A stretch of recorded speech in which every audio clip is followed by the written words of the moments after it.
বাড়ির নেহাত সৎ বাচ্চাটাকে বাবা মাও পারলে ঠকায়। ভাইরা বোনেরা তো ঠকাই, কিন্তু বাবা মাও পারলেই ঠকায়।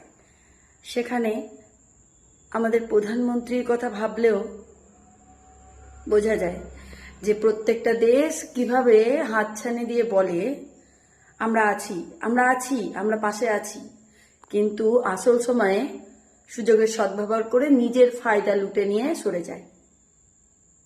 মানে আমাদের পরিবার আর ভারতবর্ষ তো আমাদের একটা দেশ, আর গোটা যত দেশ আছে পৃথিবীতে সব দেশ মিলে তো তাদের একটা পরিবার।